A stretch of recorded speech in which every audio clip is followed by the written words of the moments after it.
C'est le combat final entre les plus grands héros de l'humanité et leur ennemi démoniaque. Mais cette fois, on ne suit pas un héros surpuissant et glorifié. Au lieu de ça, notre protagoniste est juste un simple soldat qui fait son boulot avec diligence. Étant le petit dernier qu'il est, un laser perdu le frappe en plein cœur, un coup si puissant qu'il ne résiste même pas et le laisse le traverser. Et c'est la fin de son histoire. Dans ces derniers instants, il jette un coup d'œil autour de lui à ses camarades soldats, morts et éparpillés sur le champ de bataille. Quant aux soi-disant plus grands héros, eh bien, ils sont engagés dans un affrontement intense contre l'ennemi juré de l'humanité, le liquidateur. Parmi les héros, on trouve 4 braves guerriers, chacun avec des traits uniques et des pouvoirs spectaculaires. Et puis, il y a des gars comme notre pote, des simples soldats, sacrifiés comme des pions. Ces gars-là sont en gros comme des PNJ qui restent dans un coin sans dialogue. Leur but? Juste mourir. Il se sent pathétique, pensant au peu qu'il a contribué à cette guerre. Si seulement il était né avec un talent quelconque. Mais aussi puissants que ces héros puissent être, ils n'ont aucune chance non plus. Le liquidateur les tranche comme des concombres. Littéralement, un seul coup a suffi pour les anéantir. Il s'avère que ce monstre ne faisait que jouer avec sa proie depuis le début. Le sort de l'humanité est enfin scellé. Ou du moins, c'est ce que pensait Grizzly. C'est alors qu'il se souvient que son cœur est déjà réduit en miettes. Et pourtant, il n'est toujours pas mort. L'instant d'après, il se retrouve au milieu des ruines. Devant lui se trouve cet être omnipotent qui ne donne aucun contexte à ce qui se passe. Le type mystérieux affirme que le corps de Grizzly est déjà guéri. Mais le plus dingue, c'est qu'il s'est guéri lui-même en utilisant des pouvoirs enfouis au plus profond de lui depuis toujours. L'entité poursuit en disant que Grizzly est en fait bien plus fort que le liquidateur. Le même salaud qui a massacré tous ses héros comme des porcs. Cependant, il n'est pas sûr que Grizzly puisse même gérer ce pouvoir. Alors pour l'instant, l'entité prête à notre pote une portion de son propre pouvoir, juste assez pour vaincre le liquidateur. De retour dans le monde réel, l'épée de Grizzly est instantanément entourée d'une énergie mystérieuse, offerte par l'être tout-puissant. Sans perdre de temps, il met cette énergie à l'épreuve pour voir si c'est du sérieux ou juste du vent. Il s'avère que ce pouvoir envoie du lourd. Tellement que le liquidateur félicite même Grizzly pour sa force. Mais ce n'est toujours pas suffisant. Alors que Grizzly se prépare à frapper à nouveau, bam! Il est coupé en deux comme les autres. Le sang jaillit de son corps sectionné alors que le liquidateur, bizarrement, le félicite à nouveau. Il est la première personne à pousser le liquidateur à se donner à fond. Mais le liquidateur va avoir une autre surprise. Grizzly n'en a pas encore fini. Cette énergie noirâtre le nourrit. La moitié inférieure de son corps, qui avait disparu il y a une seconde, s'est maintenant reformée, entièrement faite d'énergie sombre. Le gars passe en mode Black Clover avec son épée massive. C'est un spectacle à voir. Dire que quelqu'un pouvait réellement faire hésiter le liquidateur. L'ennemi ne voit pas d'autre option que de déployer un bouclier en nid d'abeille pour protéger son pauvre corps. Grizzly n'a même plus l'air humain. Il s'écrase avec sa lame colossale et l'impact envoie de véritables ondes de choc dans l'air. Le bouclier se brise en morceaux scintillants et liquidateur finit par manger la poussière avec toute la force du coup. Maintenant, le salaud se demande sérieusement si la chose qu'il combat est même humaine. Bordel, il n'est même pas sûr que Grizzly soit encore en vie. Pendant ce temps, notre pote se pose la même question. Mais pour l'instant, tout ce qui compte, c'est le combat. Et ouais, ce monstre est dur à cuire. Mais notre pote est aussi déterminé à faire le calcul et à démolir ce salaud. Il ne s'arrêtera pas tant que cette menace ne sera pas effacée. Il lance une autre attaque sauvage et ce type flippant commence à saigner un sang doré bizarre. En réponse, le monstre sort un jutsu de niveau supérieur et fait pousser des ailes célestes. On dirait qu'il joue avec le temps lui-même. Le jour se transforme en nuit, avec la lune qui brille comme un projecteur des dieux. C'est assez impressionnant, et Grizzly l'admet. Mais pas assez impressionnant pour ébranler sa confiance. Il met les gaz à fond, lançant une attaque préemptive directement sur le cou du liquidateur. Mais étonnamment, l'épée ne perce pas. Il y a une sorte de bouclier bizarre autour de lui, encore. Puis il commence à raconter des conneries qui me passent complètement au-dessus de la tête. Apparemment, dans ce plan du vrai crépuscule, rien ne peut le blesser. Ou du moins, c'est ce que prétend ce salaud. Il dit à Grizzly de regarder le ciel pour voir à quel point il est dans la merde. Eh bien, notre pote lève les yeux par curiosité et voit une chose aveuglante en forme d'étoile qui brille avec une intensité folle. Puis, boum, cette chose s'écrase comme une putain de météorite et anéantit Grizzly de l'existence.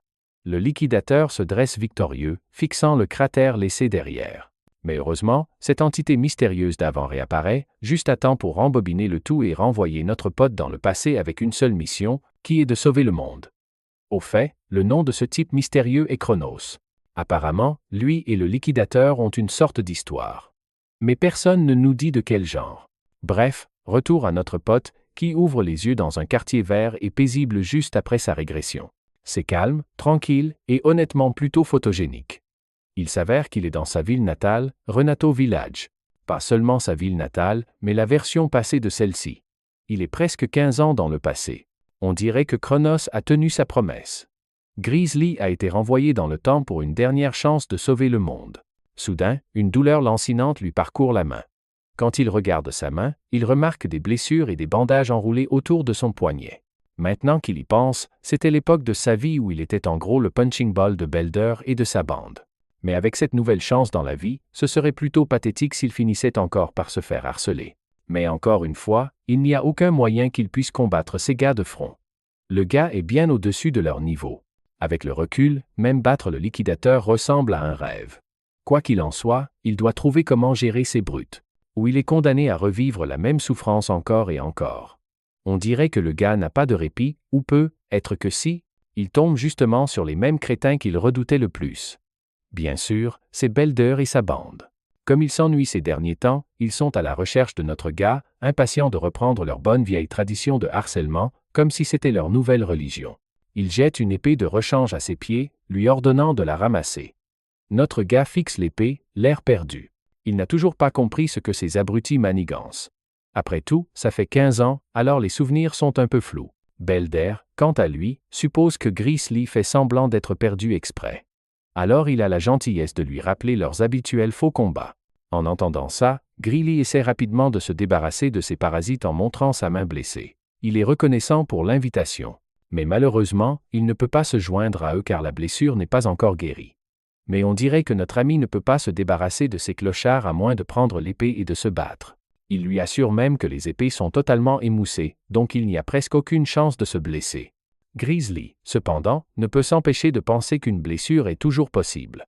Peu importe à quel point la lame est émoussée, ça reste un morceau de fer. Un mauvais coup au mauvais endroit pourrait réserver votre aller simple pour le paradis. Eh bien, il n'a pas tort. Un petit coup sur les bijoux de famille, et vous serez plié en deux par une douleur insupportable. Mais ces types ne semblent pas comprendre la logique derrière les paroles de Grizzly. Belder prend sa position, prêt à frapper. Il déteste entendre nom de Grizzly, alors il fonce sur lui comme un taureau enragé pour commencer le duel. Grizzly a eu le temps de saisir l'épée, mais c'est fait, et Belder fonce déjà sur lui. Notre gars trouve ridicule que ce type appelle ça un faux combat alors qu'il charge comme s'il était en colère contre sa propre mère. C'est alors que Grizzly se souvient de quelque chose qu'un ancien médecin militaire lui avait dit. La raison pour laquelle son maniement de l'épée ne s'est jamais amélioré était à cause d'une blessure qu'il avait subie enfant. Maintenant qu'il y pense, peut être que c'est cette blessure qui a changé sa vie à jamais et l'a forcé à vivre comme un minable. Belder s'abat avec sa lame, mais Grizzly s'évanouit et esquive le coup. Sérieusement, même Grizzly lui-même est choqué d'avoir réussi à l'esquiver. Le visage de Belder se crispe d'agacement en voyant une telle agilité impressionnante. Il lance un autre coup, que mon gars esquive à nouveau. Puis un coup rapide visant ses pieds est également facilement évité. Le salaud essaie désespérément de toucher notre gars. Il est comme un homme assoiffé de sang en mission, déterminé à abattre son adversaire. Mais Grizzly se faufile comme un ninja sous cocaïne. Au début, Grizzly pensait que Belder était juste lent, mais il réalise ensuite que ce n'est pas Belder qui est devenu lent. C'est lui-même qui est devenu plus rapide. Notre ami esquive littéralement chaque coup comme s'il devait un loyer. Même les hommes de main de Belder ne peuvent ignorer ce qu'ils voient. C'est comme si Grizzly était une personne complètement différente. Il n'a peut être plus le corps qu'il avait autrefois, mais il a toujours les souvenirs de chaque bataille qu'il a menée. Avec toute cette expérience cartographiée dans sa tête, son corps est pratiquement en pilote automatique. Il a à peine besoin d'essayer d'esquiver ses coups. Puis Grizzly saisit l'épée pour continuer ce soi-disant faux combat, qui ne semble plus si faux que ça. Belder se noie dans son propre ego, essayant désespérément d'écraser Grizzly sous sa lame émoussée. Mais notre gars en a eu assez. Il balance son épée pour la première fois. La secousse soudaine de son puissant coup laisse la main de Belder douloureuse comme l'enfer. Cela montre à quel point Belder est pathétique. Si Grizzly est honnête, il se sent en fait comme le perdant ici, en train de se battre avec un tel faible. Mais il croit aussi que Belder ne mérite pas une once de pitié. C'est l'ordure qui a harcelé Grizzly, lui a enlevé son avenir et a causé toute cette souffrance. Alors, avec tout le respect que je lui dois, Grizzly va faire goûter à Belder sa propre médecine. Au mouvement suivant, Grizzly fait tomber sans effort l'épée de la main de Belder, le désarmant instantanément. Alors que Belder ne peut ressentir que l'humiliation, Grizzly réalise que ce type est pire qu'il ne le pensait. Il en profite pour lancer une pique, se moquant de l'incompétence de Belder avec une épée. Un seul coup a fait voler l'épée de Belder. Encore une fois, être désarmé n'est pas un gros problème. Après tout, Belder était celui qui insistait sur le fait que ces lames émoussées étaient totalement sûres à utiliser dans un combat. Grizzly devient complètement fou. Balançant la lame si vite, elle coupe littéralement la peau de Belder, faisant jaillir du sang. Alors que la gravité de la situation s'installe, les genoux de Belder perdent toute force et fléchissent. Attendez une minute. Grizzly pensait qu'il utilisait une lame émoussée, alors comment se fait-il que ce salaud ait commencé à saigner? Quand il regarde sa lame pour confirmer, il découvre que c'est bien une lame émoussée. Bien que si ça avait été une épée tranchante, ce type serait être mort.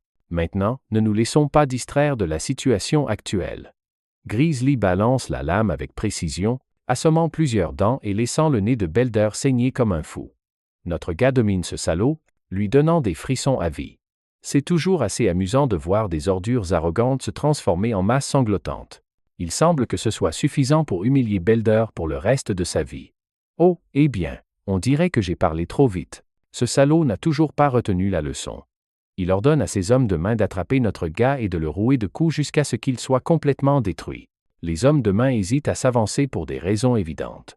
Ils viennent littéralement de voir leur patron se faire battre comme un chien pathétique, donc ça n'a aucun sens de subir le même sort, même s'ils ont le pouvoir de l'éviter. L'un des gars suggère d'attaquer à l'unisson pour submerger Grizzly. Le trio passe rapidement à l'action, encerclant notre gars de toutes les directions. Grizzly, lui, reste imperturbable. Si ces types veulent désespérément mourir, mon gars est plus que prêt. Ils se jettent tous sur lui, bien décidés à en finir ici et maintenant. Au début, Grizzly avait une once de sympathie pour ces clochards et avait décidé de les épargner, mais on dirait qu'ils ne s'arrêteront pas tant qu'ils n'auront pas compris la leçon. Alors, il donne à ces gobelins des bas-fonds ce qu'ils méritent vraiment. Peu de temps après, leurs visages sont gonflés comme le derrière d'un babouin, après un massage facial impitoyable. Une fois de plus, Grizzly trouve ridicule que ces émojis qui pleurent en forme humaine aient été son pire cauchemar. Il se souvient que ce groupe est actuellement composé d'élèves du dojo d'escrime de Saria. Belder admet qu'ils sont élèves de ce dojo. Bien qu'ils ne soient pas venus ces derniers temps, car ces biscuits mou croyaient déjà être assez puissants. Eh bien, c'est un niveau assez bas pour quelqu'un qui est censé être assez fort. Non pas que Grizzly attende grand-chose du dojo lui-même. Il montre de l'intérêt à rejoindre le dojo, il veut donc que ces brutes servent de référence. Belder refuse d'accéder à sa requête. Après tout, il ne peut pas imaginer les conséquences si son maître découvre qu'il s'est lamentablement fait botter le cul. Grizzly sait exactement comment s'y prendre avec ces types. Il se contente de faire tournoyer son épée pour intimider ces nuls, laissant entendre le pire qui pourrait arriver s'il n'écoute pas. Curieusement, cette petite menace fait des merveilles. Belder est non seulement humilié, mais cette raclée lui a donné la vitesse d'un guépard. Il dévale littéralement la route pour atteindre le dojo le plus vite possible, laissant même ses amis derrière lui. Un peu plus tard, ils entrent dans la ville. En marchant, Belder exprime sa curiosité quant à la raison pour laquelle Grizzly souhaite rejoindre un dojo. Il s'avère que ce dojo dispose d'une place de recommandation pour l'académie. Notre gars n'a pas besoin d'en dire plus, car il est sûr que Belder est assez mature pour comprendre quel est son objectif principal. L'un des gars se demande pourquoi Grizzly ressent même le besoin de rejoindre une académie alors qu'il est déjà assez puissant. Ces pauvres types ne savent pas que mon gars ne place pas la barre aussi bas. Il a sa propre définition de ce qui est suffisant. Il se souvient vivement du jour où tous les héros de l'humanité ont été massacrés comme des porcs en un clin d'œil. Et c'était censé être l'équipe la plus forte du monde. Oubliez les héros. Même lui ne pouvait pas égratigner ce salaud avec tout le pouvoir mystérieux qu'il avait. Dieu seul sait combien de pouvoir sera suffisant pour vaincre ce salaud, bien qu'il n'ait pas été complètement désespéré à l'époque. Au moment où il a obtenu ses pouvoirs obscurs de malade, il se sentait comme un être omnipotent capable de tout détruire. Ce qui le retenait, c'était un manque de compétences en escrime. Il s'était appuyé sur quelques astuces qu'il avait apprises du sein de l'épée. Si seulement il avait passé plus de temps à s'entraîner à l'escrime, comme l'a fait le sein de l'épée, il est presque sûr qu'il aurait pu renverser le cours de la bataille à lui seul. C'est probablement la raison pour laquelle Chronos l'a envoyé ici, pour qu'il bosse comme un dingue jusqu'à ce qu'il soit digne de manier à nouveau ce pouvoir obscur et mystérieux. Un peu plus tard, nous rencontrons le maître dont parlaient ces brutes. Le groupe se fait remonter les bretelles pour s'être battu avec un civil au hasard. Et pire encore, tout ce qu'ils ont obtenu après avoir défié ce civil, c'est une défaite humiliante. Cette femme intimidante est Saria, l'instructrice du dojo d'escrime. Belder essaie de clarifier qu'il n'essayait pas vraiment d'intimider qui que ce soit. C'était juste une simple simulation de combat. Le pauvre bougre finit par prendre un coup dévastateur pour ses mensonges. Un coup si fort qu'il serait sur la lune avec ce billet aller simple. Ces hommes de main tremblent de terreur, souhaitant juste pouvoir survivre à cette journée. N'ayez pas peur, les gars. La cascade qu'elle vient de faire était une petite leçon qu'elle voulait enseigner à ces imbéciles. S'ils appellent une simulation de combat le fait de frapper quelqu'un de désarmé, alors ce qu'elle a fait compte aussi comme une simulation de combat. Elle pointe son épée juste au-dessus du visage laid de Belder et l'expulse immédiatement du dojo. Non seulement lui, mais ses hommes de main le rejoignent également. Sur ce, ces hommes de main pathétiques prennent leur chef loser pathétique et s'en vont pathétiquement. Elle se retourne immédiatement, s'assoit sur ses pieds et s'excuse auprès de sa nouvelle recrue au nom de ses anciens élèves qui lui ont causé beaucoup de problèmes. Mon gars balaie les excuses. Revenons aux affaires, elle a entendu dire qu'il voulait une recommandation pour l'académie, ce à quoi mon gars l'affirme. Puisque Belder et son équipe de seconde zone lui ont causé beaucoup de problèmes, elle est prête à lui écrire une lettre de recommandation. Mais avant de faire cela, elle veut qu'il prouve sa valeur. Les deux concurrents se font face, des épées en bois à la main. Étant l'aîné, elle lui donne généreusement la possibilité de frapper en premier. Et ainsi, l'échange de coups commence. Ils se déplacent si vite que littéralement tout ce qu'ils laissent derrière eux, ce sont des traînées de silhouettes de leurs frappes redoutables. Pendant ce temps, Saria fait son travail, qui consiste à évaluer les capacités de notre gars. Elle peut dire que son escrime est assez pratique pour son âge. C'est comme s'il avait vécu d'innombrables batailles auparavant. Maintenant, il est logique que ces abrutis se soient fait botter le cul par une seule personne. Son style est principalement autodidacte. Mais de temps en temps, son maniement de l'épée ressemble à ce qui est enseigné à l'académie. Cela signifie probablement que quelqu'un lui a probablement enseigné, bien que sa technique soit encore brute. Une chose est sûre, cependant. Il a beaucoup de talents bruts qui ne demandent qu'à être exploités et utilisés au maximum. Elle a essentiellement trouvé un diamant brut. Maintenant qu'elle l'a évalué, elle décide de mettre fin au duel avec le dernier coup qu'elle est sur le point de porter. Mon gars se prépare et part sans effort son attaque. Cette danse macabre recommence une fois de plus. Le frangin part littéralement chacune de ses attaques comme s'il était allergique aux dégâts. Cela incite la femme à devenir anxieuse. Le manque d'hésitation de son côté la déstabilise. C'est comme si aucune attaque qu'elle essaie ne pouvait faire vaciller sa position. Bon sang, elle commence même à se sentir agacée contre elle-même. Dire qu'elle doit tout donner dans une simulation de combat qui était uniquement destinée à évaluer les capacités de ce jeune loup. Elle est submergée au point de commencer à ressentir de la peur. Pendant un instant, il ressemble à une entité démoniaque sur le point de déchaîner quelque chose d'énorme. Après avoir survécu sans effort au dernier coup de notre gars, elle réalise que ce n'était qu'un coup sauvage. Après ce coup fou, Grizzly commence à se sentir fatigué et son niveau d'énergie baisse. La femme le voit bouder et le prend pour une faiblesse dans sa défense. Alors, elle se jette comme une chatte fougueuse, pour se retrouver échec et mat. La fille de Virgile d'un autre univers en reste sans voix. Au moment même où elle pensait avoir trouvé le coup gagnant et s'apprêtait à terrasser notre garçon, la situation s'est inversée pour elle. L'épée de bois brisée tombe au sol tandis que Grizzly se retrouve déconcerté. Pendant une seconde, il a retrouvé cette même puissance sombre qu'il avait reçue lors de son combat contre le liquidateur. Le fait qu'il ait utilisé un soupçon de cette même puissance maintenant, signifie qu'il a toujours accès à ses capacités, même après être retourné dans le passé. Mais alors, ça arrive. Un contre-coup atroce envahit son corps d'une telle douleur qu'il tombe à genoux. Il ne peut même pas se tenir debout, tandis que Saria, alarmée par son état, veut l'aider. Même après avoir utilisé une fraction de sa puissance, Grizzly réalise que son corps actuel est incapable de manifester ses capacités. Malgré tout, il rassemble sa détermination pour se relever, bien que son corps tremble. Après lui avoir dit qu'il va bien, Grizzly se perd dans ses pensées, réalisant qu'il peut à peine se tenir debout, ce qui souligne à quel point il va devoir être efficace avec ses capacités. Oh, il pense aussi à révéler des informations sur son pouvoir à la maître d'armes expérimentée en face de lui. Saria le regarde, complètement perdue et confuse. Pendant ce temps, notre garçon évalue la situation avec lucidité et conclut qu'il ne devrait parler de ce qui s'est passé à personne. Après tout, qui croirait son histoire ridicule? Et ce n'est pas comme s'il pouvait contrôler ses pouvoirs obscurs à volonté pour démontrer ce qu'il veut dire. Gardant cela à l'esprit, il invente une excuse innocente, il s'est simplement surmené. Mais la maître d'armes ne le croit pas une seule seconde, pensant à quel point son excuse est ridicule. Il est impossible qu'il ait tranché son épée de bois alors qu'il se battait avec des armes émoussées. Elle se montre intelligente, au point de comprendre que Grizzly lui cache quelque chose.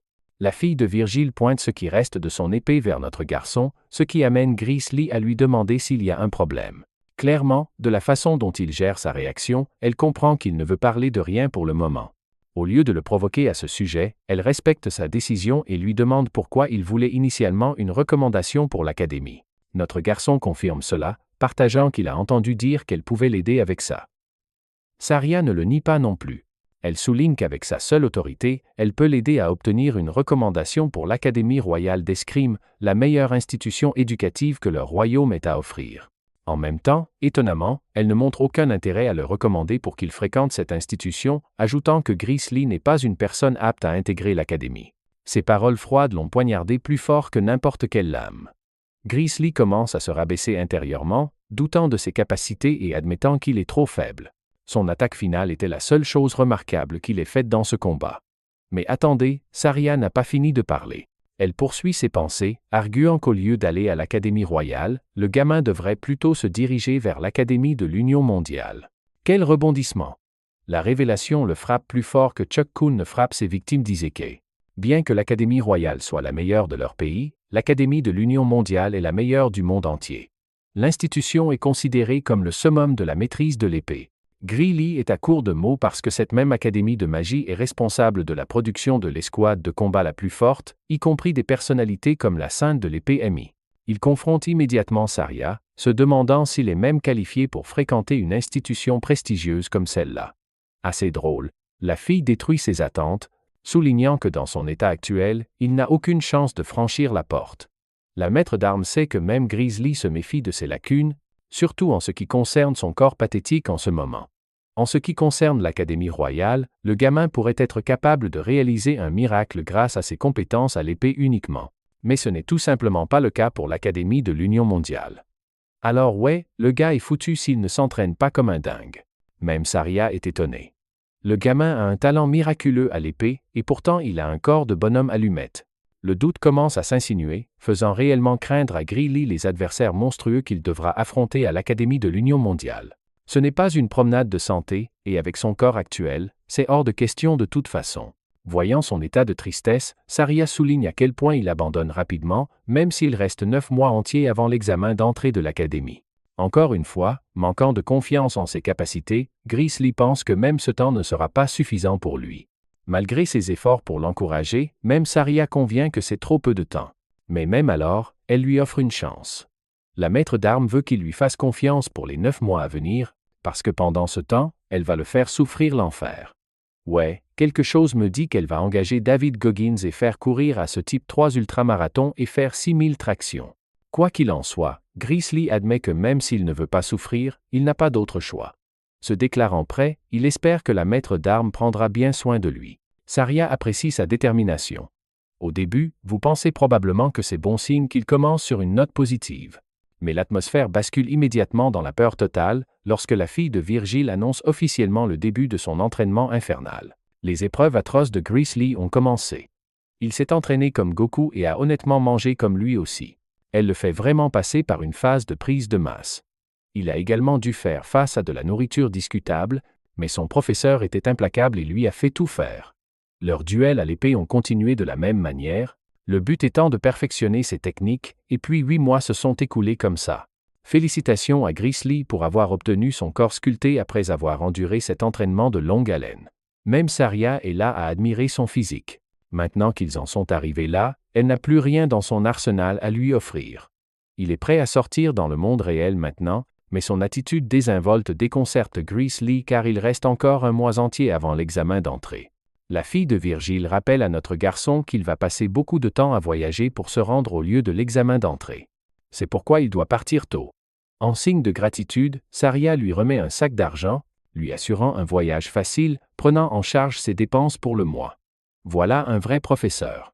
Quant à notre garçon, il ne se sent toujours pas bien à l'idée de partir si tôt. Son approche énergique l'attriste parce qu'il pense que son professeur le repousse comme s'il était un fardeau. Souriant à sa réponse, elle pense qu'il complique la situation. Soudain, Grizzly évoque la rumeur d'un nid d'ogre à proximité, alarmant Saria. Il souligne également que le village est complètement dangereux en raison du manque d'agents de sécurité. La maître d'armes confirme également l'existence du nid, car il a été découvert récemment. En même temps, elle lui sourit, croyant que rien de mal n'arrivait. Si le pire arrive, ils devront simplement compter sur la capitale royale pour obtenir de l'aide. Bien que Grizzly soit inquiète, elle pense que sa seule préoccupation devrait être de passer son examen, sans aucune pensée parasite. Dans son esprit, il est convaincu mordicus que son professeur lui ment, le calmant pour qu'il n'ait pas à s'inquiéter. La capitale royale n'enverra jamais d'aide à un minuscule village. Et quand le village sera attaqué et détruit par les ogres, cela entraînera inévitablement la mort brutale de Saria. Dans sa vie d'origine, il a appris qu'elle était morte en affrontant seule la bataille. Quoi qu'il en soit, il ne lui dit rien de tout cela et accepte simplement la situation, remerciant son professeur de l'avoir aidé tout ce temps. Grizzly prévoit de partir tout de suite, ce qui fait sourire Saria. Elle et ses deux personnalités fortes espèrent qu'il réussira. Quelques jours plus tard, on la voit traverser un chemin dangereux pour se rendre au nid. Ici, des restes squelettiques d'humains sont horriblement suspendus aux arbres en guise d'avertissement. Saria essaie de retrouver le nid en utilisant les informations qu'elle a reçues de l'éclaireur. Repérant la traînée de sang devant elle, elle sait que le danger rôde. Mais avant qu'elle ne fasse quoi que ce soit, la maîtresse d'armes est alarmée par la voix familière de son disciple. Assis sur une branche d'arbre, il demande où sa chère maîtresse se rend si tard dans la nuit. Surprise par son arrivée, elle lui demande ce qu'il fait ici alors qu'il est censé se concentrer sur l'académie. Atterrissant sur le sol, il la nargue en lui reprochant de le questionner alors que c'est lui qui devrait le faire. Elle lui a menti en disant qu'elle allait ignorer la situation du nid et laisser la capitale royale s'en occuper. Trouvant une excuse, Saria explique que la capitale royale a refusé de venir à cause de leurs affaires personnelles, c'est pourquoi elle a pris le travail elle-même. Elle est confiante en ses capacités, croyant que quoi qu'il y ait dans ce nid, elle peut le vaincre. Surtout après avoir reçu le rapport de l'éclaireur, Saria révèle que son adversaire sera un ogre d'élite, et des monstres sbires, environ 50 créatures à part le boss. Elle sait que combattre les monstres sera difficile à cause de leur nombre, mais cela ne l'empêche pas d'y aller. Au fait, même Grizzly admet qu'un ogre d'élite n'est pas fort, du moins pas assez pour vaincre une femme de son calibre. Cependant, le truc avec les ogres, c'est que leur avantage unique réside dans leur intelligence et leur nombre écrasant. Avec autant d'entre eux dans ce nid, Saria va certainement mourir s'ils parviennent à l'encercler et à la submerger. À part ça, notre garçon sait une chose avec une confiance absolue. Grâce à sa connaissance de sa vie antérieure, laisser Saria entreprendre seule la mission, c'est comme l'envoyer à la mort. Et à la fin, le village sera également détruit sans protecteur. C'est l'avenir sombre qu'il a déjà vécu auparavant. Dans cette optique, le jeune disciple demande à faire équipe avec elle. Mais sa maîtresse n'est pas d'accord, affirmant qu'elle se débrouille très bien seule. Au lieu de perdre du temps à essayer de la convaincre qu'elle ne sera pas à la hauteur, Grizzly lui dit intelligemment qu'il veut acquérir une véritable expérience du combat. Il va même jusqu'à la culpabiliser, lui demandant si elle a peur qu'il devienne un fardeau sur son chemin. Bien qu'il soit intelligent, sa maîtresse souligne le ridicule de ce qu'il vient de dire. Leur différence de compétences est presque identique en ce moment, au point qu'elle a du mal à le combattre pendant leur simulation de combat. Même en tenant compte de ce fait, Saria rappelle à son disciple qu'une vraie bataille est bien différente. Surtout quand on tient compte d'un nid monstrueux comme celui-ci. Cette tâche implique un immense danger, c'est la raison pour laquelle elle ne veut pas que Grizzly risque sa vie. Du moins pas avant qu'il n'ait plus d'expérience au combat. Son disciple est dévasté d'entendre sa conviction. Après tout, Saria ne cédait pas sur sa position. Alors il opte pour un dernier recours, une idée qu'il veut partager avec sa maîtresse. Au début, elle est surprise, jusqu'à ce que Grizzly la défie carrément en combat, promettant de l'endormir puis de partir seul affronter l'ogre. La situation devient tendue. Le disciple vient de défier sa maîtresse à un vrai combat. Son épée pointée sur elle. Grizzly attend sa réponse. Réalisant que son élève est aussi têtu qu'elle, Saria admet sa défaite. Elle ne veut pas qu'il y aille seul, alors elle revient à sa suggestion précédente d'y aller ensemble. Tout ce qui compte pour elle, c'est qu'ils reviennent entiers. Et oui, le entier est réel. Tous les deux s'unissent et s'aventurent dans la forêt pour affronter les monstres. La nuit avance. Et finalement, la maîtresse et le disciple découvrent l'emplacement du nid. Les monstres intelligents utilisent leur environnement à leur avantage.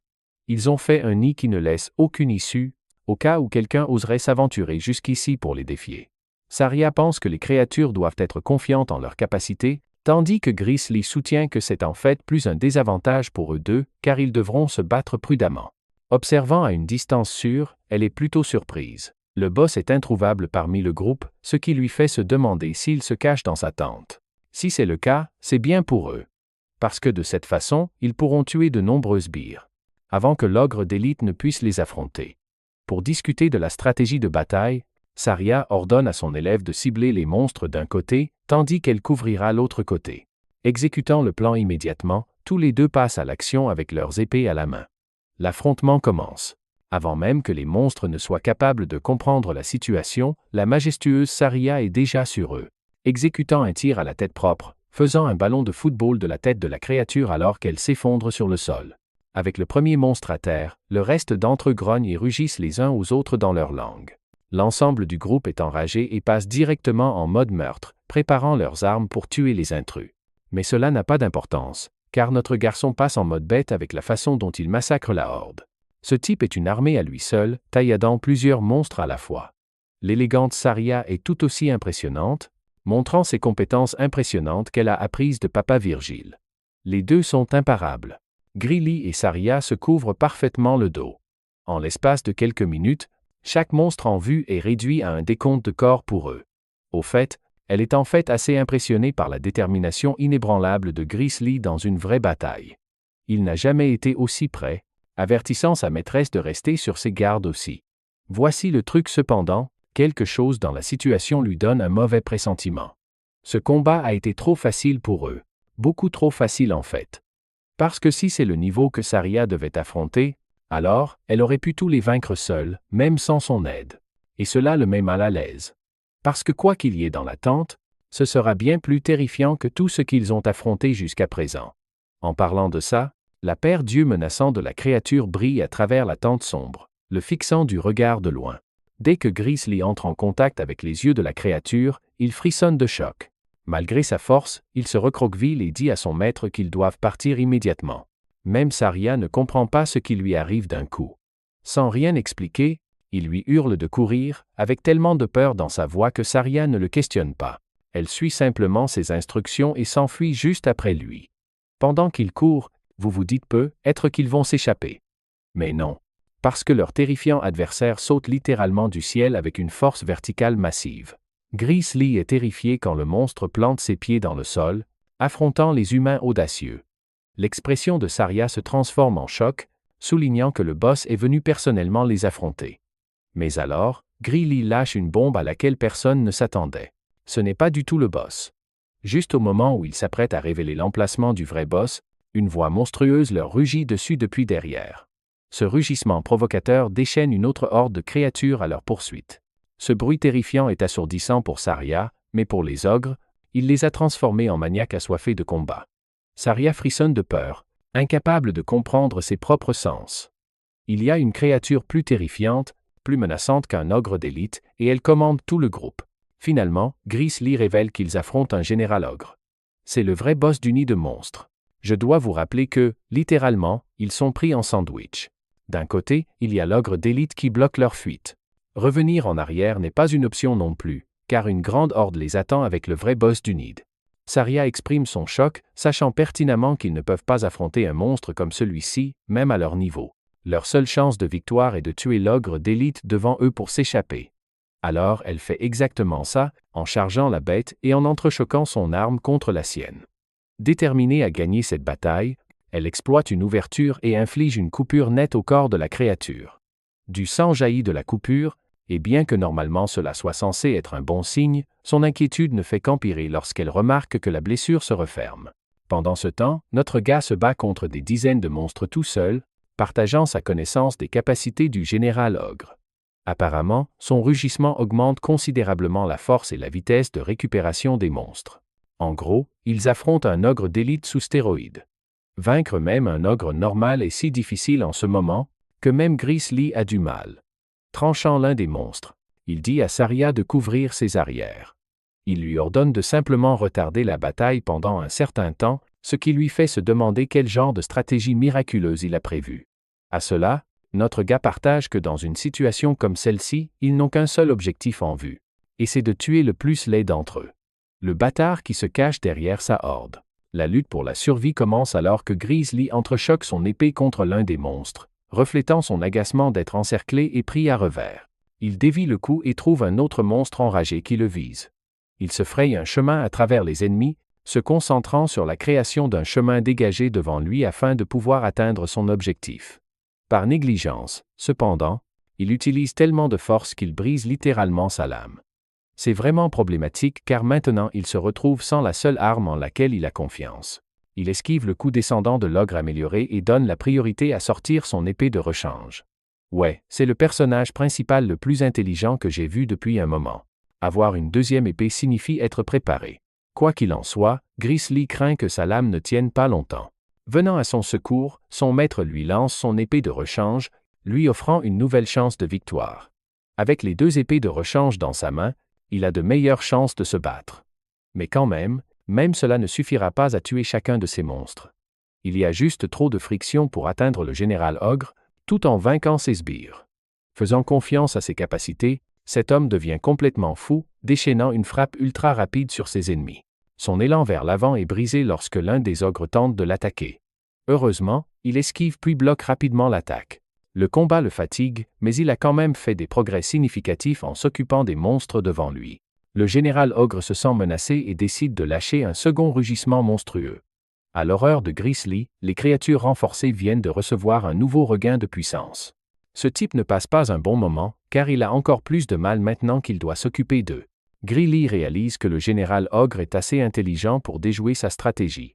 Maintenant qu'il sait ce que l'humain essaie de faire, le général ogre n'arrête pas de rugir pour inciter ses sbires à se battre. Bloquant une des attaques, Grizzly se fraye un chemin à travers les monstres pour foncer droit devant. Une horde de monstres est prête à l'accueillir. Au lieu d'affronter chacun d'eux, il tranche efficacement ceux qui se trouvent directement sur son chemin. Mais même cela le laisse avec des égratignures et des blessures sur tout le corps. Le bain de sang l'épuise, alors qu'il lutte pour se précipiter à travers leur barrage incessant d'attaques. Baissant sa garde, il se fait plaquer par un des ogres et cloué sur place. Les choses semblent vraiment mal tourner pour lui, parce que les ogres l'ont là où ils le voulaient. Heureusement, comme ils sont si enragés, ils ont perdu le sens de la coopération car l'un d'eux tranche l'un des siens sans réfléchir. Grizzly comprend que leur stratégie est probablement d'affaiblir ses épées. Pendant qu'il est perdu dans ses pensées, un ogre surpuissant arme un poing puissant pour lui écraser la tête. C'est une situation de vie ou de mort, et il ne peut clairement pas se laisser frapper. Alors il utilise son épée pour atténuer les dégâts. Mais même ainsi, le gars est projeté au sol avec un lourd fracas juste à cause de la force de l'impact. Se retrouvant au bord de la mort, cet homme essaie toujours de se relever dans son état brisé. C'est la définition d'un dur à cuire. L'attaque précédente ayant détruit son épée de rechange, il ne lui reste plus qu'une seule épée, et des douzaines d'ogres à tuer ainsi que leur chef. Une fois de plus, la situation n'est pas en sa faveur. En fait, il est presque impossible de s'en sortir. Bien qu'il ait subi une régression, il comprend parfaitement sa situation actuelle.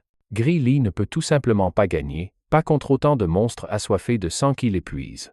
Alors il décide de changer sa stratégie de combat, en rugissant à son maître de s'enfuir, pendant qu'il peut encore se faire passer pour un leurre pour sa fuite. Saria entend cela et sourit, refusant de le traiter ainsi. Elle affronte toujours l'ogre de force et de suppression, mais Grizzly ne comprend pas pourquoi elle est toujours déterminée à se battre. Il l'assure de s'enfuir car il la rattrapera bientôt après. Mais Saria refuse sa suggestion, révélant horriblement qu'elle a perdu sa capacité à courir.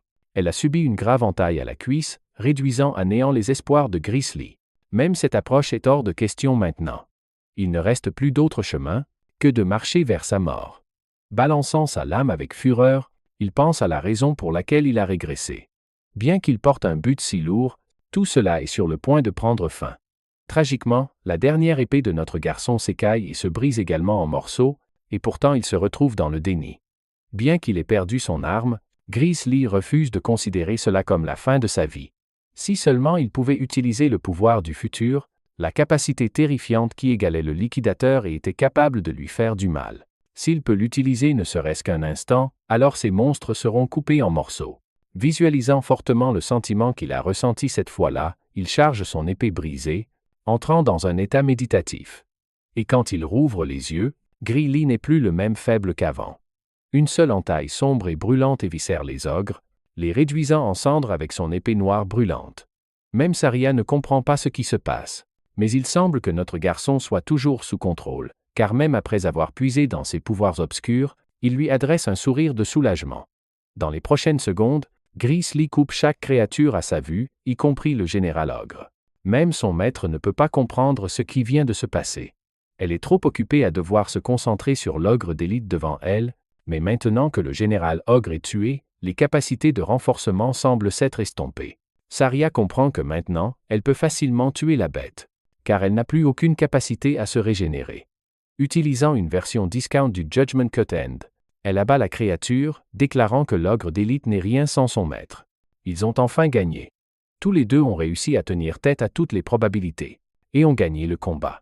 Bien qu'il ait miraculeusement défoncé une horde entière d'ogres, Grizzly s'excuse toujours d'avoir cassé son épée.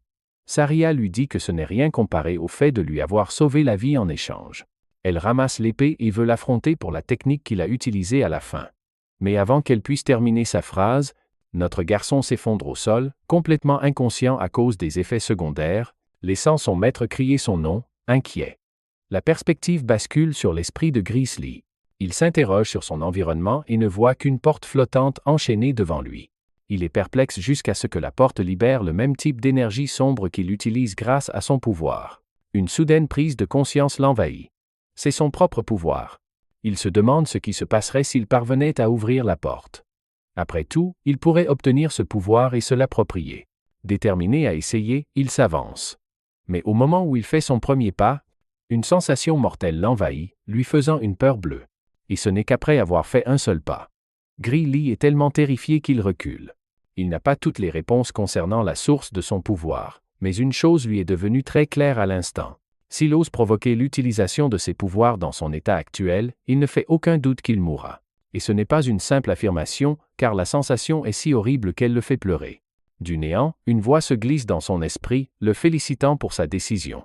Avant que Grizzly puisse analyser davantage, il se réveille en panique dans son lit. Son maître est juste à côté de lui, heureux qu'il soit enfin réveillé. Inquiet, il demande où il est. Elle explique qu'elle l'a emmené à l'infirmerie du village aussi vite qu'elle a pu. Ce type est resté inconscient pendant 5 jours entiers, et je suis tellement content que l'auteur n'ait pas dit 3 jours, comme dans toutes les autres histoires. Bref, elle a eu peur pour sa vie, tandis que Grizzly doit faire face au fait qu'il a dû se rétablir pendant près d'une semaine à cause du fardeau de la technique qu'il a utilisée. Même Saria pense qu'il a fait plus que le nécessaire dans cette bataille. C'était la définition même du défi de toutes les probabilités. Pourtant, elle est inquiète de l'état de son corps et lui demande s'il est capable de bien bouger. Pour tester, notre garçon essaie de lever le bras, mais il ne peut rien faire. Il peut à peine l'utiliser après avoir dépensé autant d'énergie, mais dans l'état où il est hors de question qu'il puisse tenir une épée avec une blessure comme celle-ci. Enfin, en fait, il n'y a aucun moyen qu'il puisse jamais s'en frotter une non plus, il doit donc résoudre ce problème rapidement. Ensuite, il y a la contusion sur son bras, laissée après la bataille. Saria s'inquiète de son état, sachant qu'il est incapable de bien bouger son corps. Grizzly confirme qu'il est impuissant pour le moment. Même son maître admet que son bras ne reviendra pas à la normale de sitôt, révélant que chaque os de son bras a été brisé en morceaux. Cette révélation surprend notre garçon, car, étrangement, il ne ressent aucune douleur. C'est en fait grâce au traitement de potions magiques qu'il a reçu.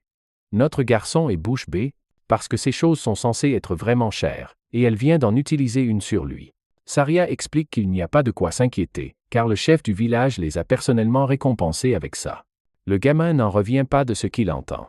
Il ne connaît même pas personnellement le chef du village, et il a reçu une potion magique à ses dépens. Saria pense qu'il est stupide de ne pas comprendre sa situation. Alors elle le dit clairement. Grizzly est officiellement le sauveur et le héros du village.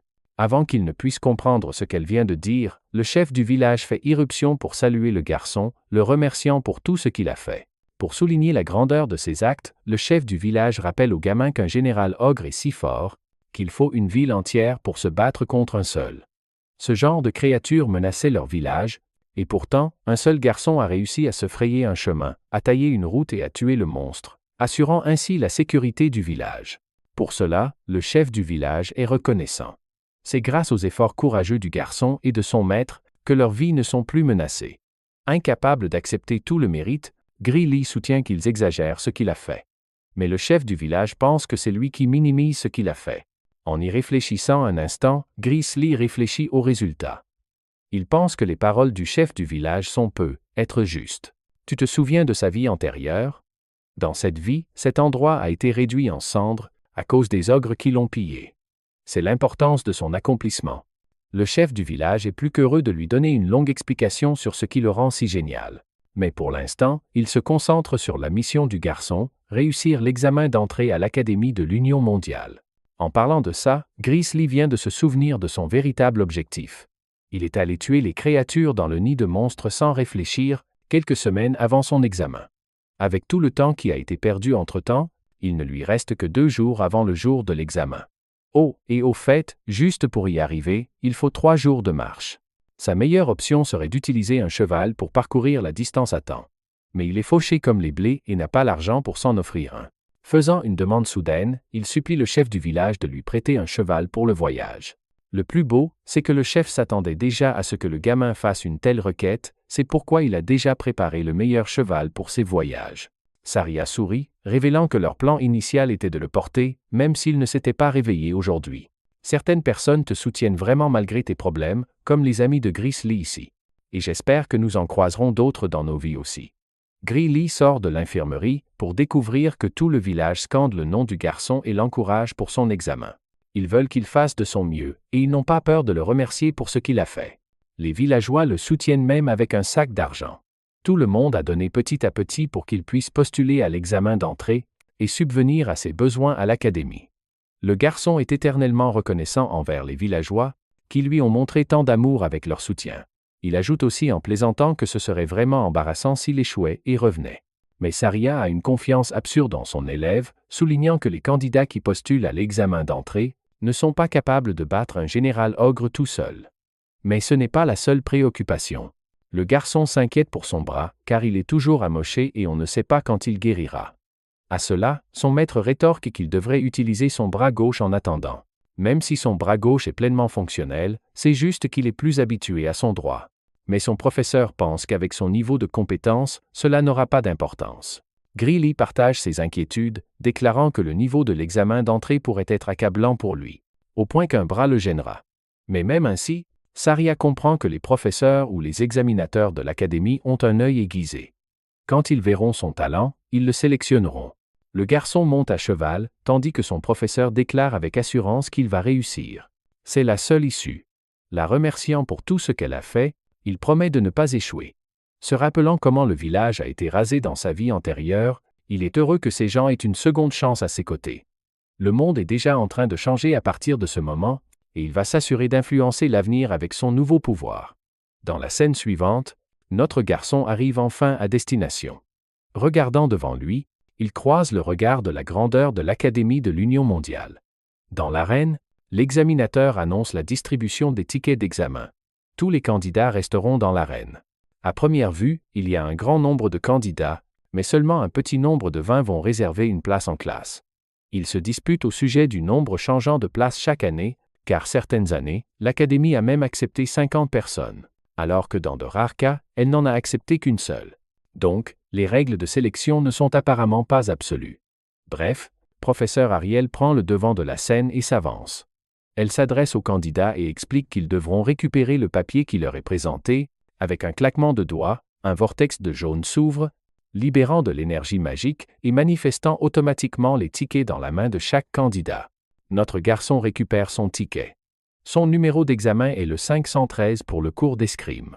Professeur Ariel ajoute que leur ticket ne partage que les détails les plus importants, mais il n'y a pas lieu de s'inquiéter car le processus est le même chaque année. Elle confirme également que l'Académie ne se soucie pas de l'âge ou du sexe, de la nationalité ou de la classe de chacun. En d'autres termes, ils s'en foutent littéralement que vous soyez un hélicoptère d'attaque ou non. Ils ne se soucient même pas assez de connaître leur nom. Les candidats qui sont destinés à réussir seront invités à fournir des informations supplémentaires, mais pour le total des candidats ici, cela n'a pas d'importance. Professeur Ariel confirme même que c'est bien s'il donne un faux nom, prouvant une fois de plus que l'Académie s'en fiche. Quoi qu'il en soit, les ennuis recherchent à nouveau notre garçon, car il est venu ici sans son épée aujourd'hui, et pourtant il est placé dans le cours d'escrime. Cela lui fait remettre en question la légitimité du système. Professeur Ariel continue, déclarant de façon hilarante qu'elle a attribué à chaque personne un cours en fonction de son apparence. Je sais qu'elle est censée être perspicace ou quelque chose comme ça, mais c'est juste drôle qu'il y a une minute, elle parlait de discrimination, et puis elle continue en disant ceci, Ariel est d'accord pour corriger les détails du cours au cas où elle se serait trompée. Même les candidats pensent qu'il est impossible d'attribuer un cours en se basant uniquement sur la vue, surtout quand il y en a autant. Ils soupçonnent fortement que l'Académie a dû enquêter sur eux au préalable, c'est donc ainsi qu'ils savent. La possibilité de la magie de la lecture de l'esprit est également évoquée. Professeur Ariel ne répond à aucune de leurs préoccupations. Tout ce qu'elle remarque, c'est que personne ne se plaint du cours attribué. Alors ensuite, elle décide de révéler l'emploi du temps de l'examen de chacun. Le détail est imprimé sur le ticket immédiatement. Grizzly est nerveux, car il est prévu qu'il passe son examen le premier jour, ne lui laissant aucun temps pour que son bras guérisse.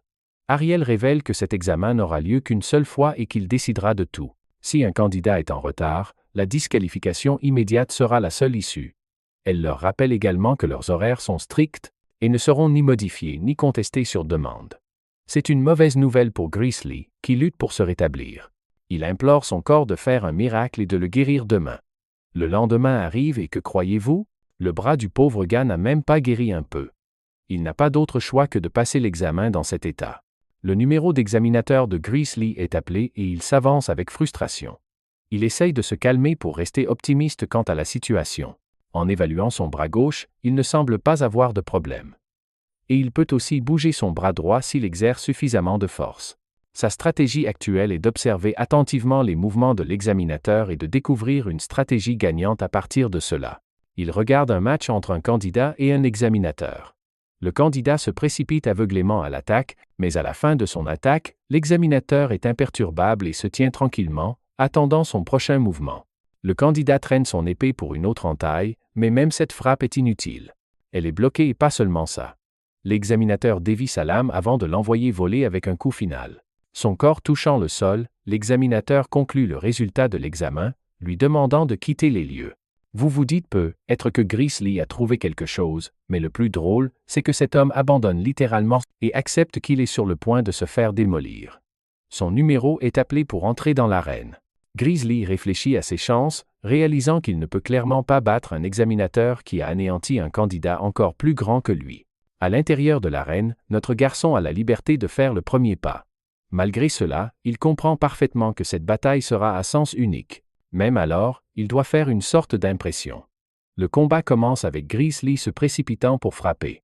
Il se souvient des conseils de son maître, qui lui a dit d'utiliser tout son corps pour délivrer une entaille puissante. Plutôt que d'utiliser uniquement ses bras, canalisant ses conseils en mouvement.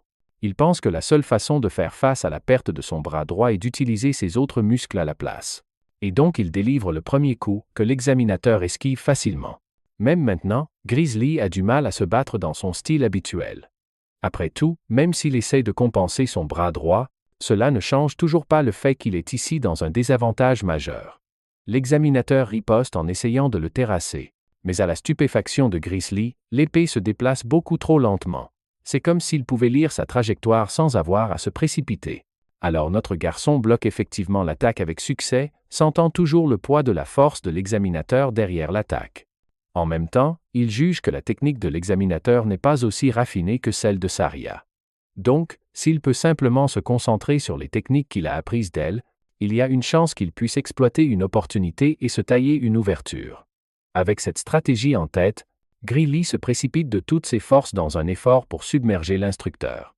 Oh, et l'instructeur est en fait repoussé. Sa vitesse est sa propre perte. Grizzly se sent devenir confiant, réalisant qu'il peut facilement vaincre cet examinateur. Les mots de son maître lui reviennent à l'esprit. Leurs lames s'entrechoquent une fois de plus, mais Grizzly submerge son adversaire avec une déviation complète, prêt à terminer la bataille avec sa nouvelle confiance.